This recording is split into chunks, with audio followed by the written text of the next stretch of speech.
करेंगे? थेस जो है बहुत बढ़िया महान गणितज्ञ थे, ठीक है, यूनानी गणितज्ञ थे।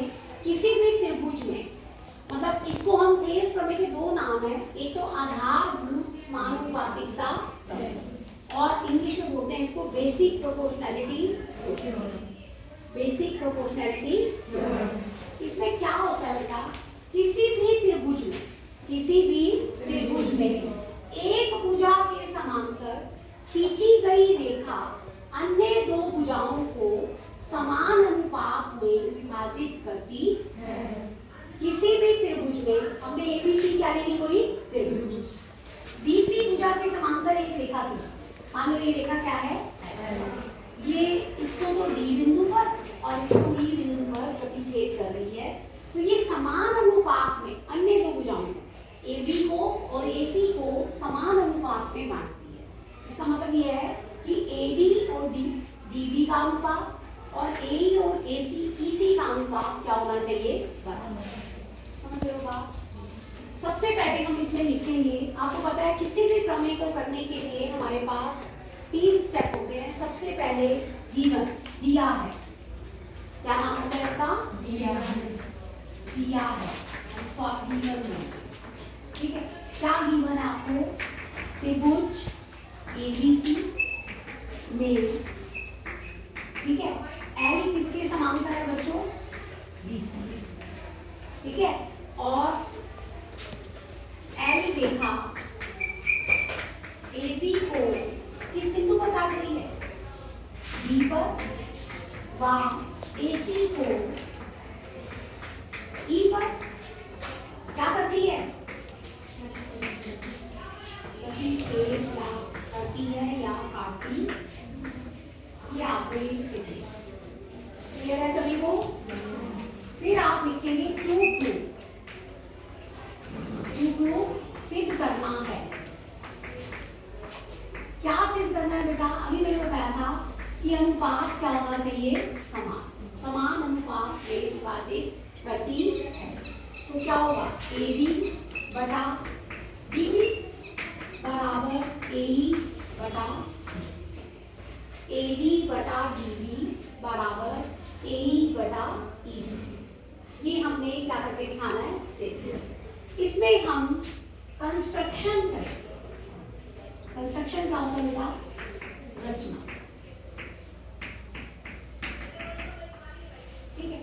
क्या करेंगे रचना में, आप B को तो किससे मिला दो, E से, और C को किससे मिला दो, D से, ठीक है, और D से DL लंब खींच, क्या खींच लेंगे, DL लंब कौन सी रेखा पर, AC, और E से भी एक लंब खींच लेंगे, EM, डॉटेड बना लेना क्योंकि रचना डॉटेड बनती है। EM भी क्या करेंगे, हम लंब खींच लेंगे कौन सी रेखा पर, EM लंब किस पर, AB पर, समझिएगा। DL तो किस पर लंब खींचा, और EM किस पर लंब खींचा, रचना में क्या क्या किया, देखो पहले DL लंब AB पर, व EM लंब, सॉरी DL तो किस पर था, AC, DL लंब किस पर है, ध्यान से देखो, AC, और EM लंब किस पर है, AB, EM लंब AB पर खींचा,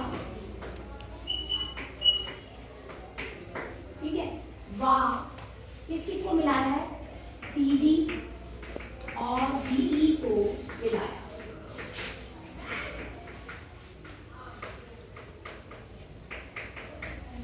यहाँ तक सबको क्लियर है कि हमने क्या रचना करी है।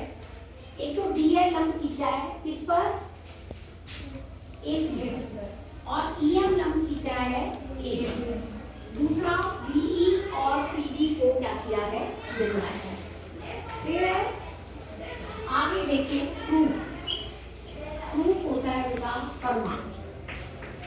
प्रूफ क्या होता है, अब प्रूफ के लिए हम त्रिभुज लेंगे, ध्यान से देखो, ये इसको मैं डार्क कर, क्या नाम है,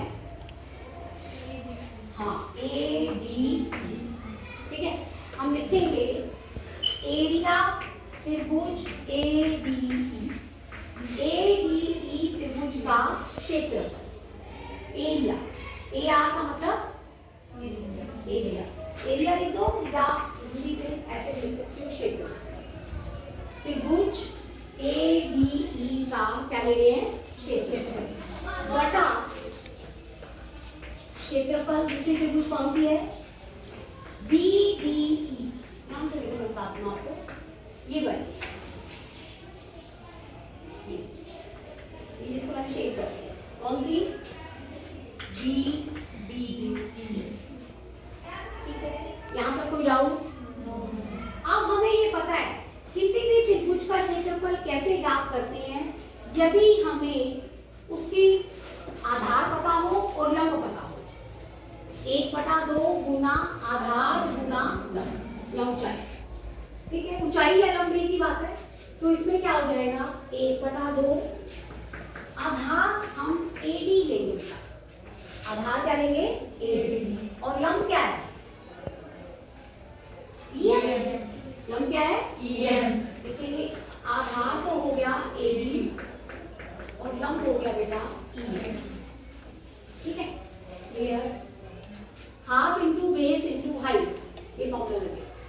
ठीक है, त्रिभुज का क्षेत्रफल जब आधार और ऊंचाई दे रखी हो तो ये होता है। ठीक है, नीचे वाले के लिए अब आधार लूंगी मैं बीडी, नीचे वाले के लिए ध्यान से देखिए, आधार बीडी गुना ई है।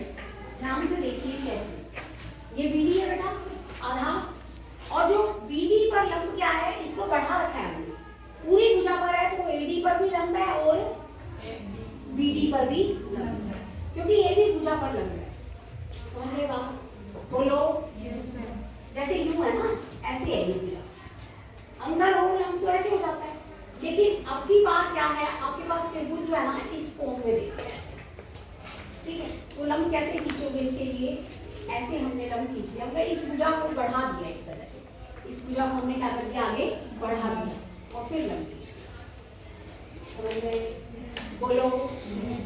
तो अब हाफ से हाफ और ईएम से ईएम भी क्या आया, एडी बटा बीडी। इसको इक्वेशन नंबर पर डाल दो। ठीक है, ये बहुत ध्यान से देखने की बात है कि हमने ए बी भुजा पर लंब क्या डाला था बेटा, ईएम। क्या डाला था, ईएम। तो वो एडी पर भी है और बीडी पर भी। समझ गए? क्योंकि बीडी को बढ़ा रखा है बस आगे, लंब तो इसी पर इस पर भी है, बाहर की तरफ हो गया, तो ये लंब आपस में क्या हो गए, कट गए, हाफ से हाफ भी, तो क्या आ गया, ए बी बटा बीडी। इसको समीकरण नंबर हमने क्या रख दिया, यहाँ तक कोई डाउट? ए डी ट्राइंगल तो यही लूंगी, ए डी। अभी मैंने आधार क्या लिया था, ए डी, अब मैं आधार क्या लूंगी, ए डी। देखो फिर एरिया, एरिया त्रिभुज पीबी,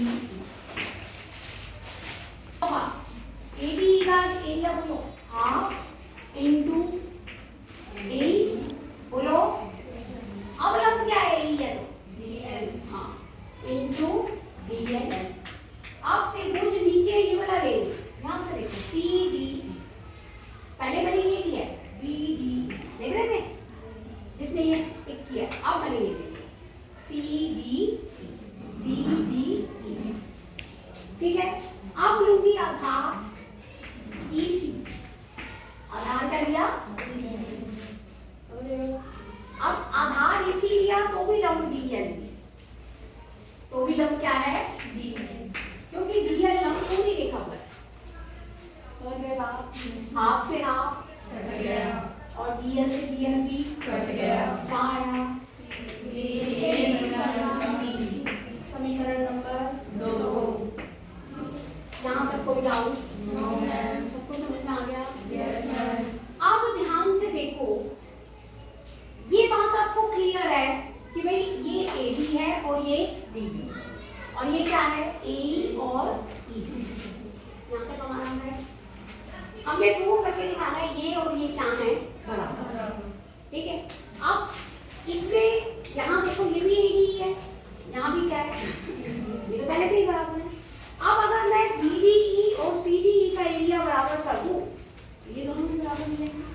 कैसे? आप देखो ADE का क्षेत्रफल आपको गिवन है, ठीक है, और BDE का क्षेत्रफल और CDE का क्षेत्रफल भी बराबर है। त्रिभुज BDE और त्रिभुज CDE के क्षेत्रफल बराबर होंगे। क्यों? ध्यान से देखो, ये एक त्रिभुज है, ये दूसरी त्रिभुज है, ठीक है। क्लास 9 में हमने एक प्रमेय पढ़ी थी, एरिया ट्राइंगल BDE बराबर एरिया ट्राइंगल CDE। इनके त्रिभुज के क्षेत्रफल बराबर हैं। क्यों बराबर हैं? क्योंकि इसकी कॉमन हो जाएगी। हाँ, एक ही आधार पर, एक ही कौन से आधार पर बने हैं ये? और दो समांतर रेखाओं के बीच बने दो त्रिभुजों के क्षेत्रफल बराबर होते हैं। हम लिखेंगे एक ही आधार पर, एक ही कॉमन आधार है, कॉमन बेस है, वो क्या है? एक ही आधार पर व दो समांतर भुजाओं के मध्य बने दो त्रिभुजों के क्षेत्रफल बराबर होते हैं। बने दो त्रिभुजों के दो त्रिभुजों के क्षेत्रफल क्या होते हैं बच्चों?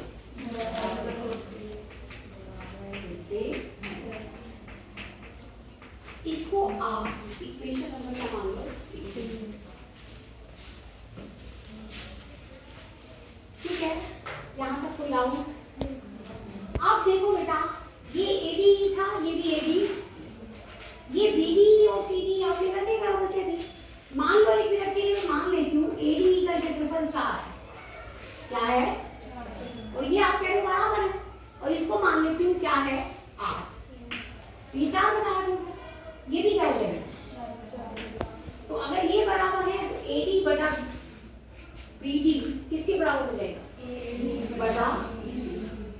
ठीक है, लिखेंगे हम समीकरण 1, 2 व 3 से AD बटा BD या DB बराबर AE बटा EC। यही सिद्ध करना, बोलो, यही प्रूव करना चाहते थे हम? Hence proved. Hence proved. समझ में आया?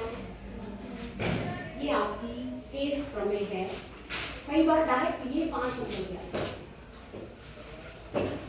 आसान है, नहीं समझ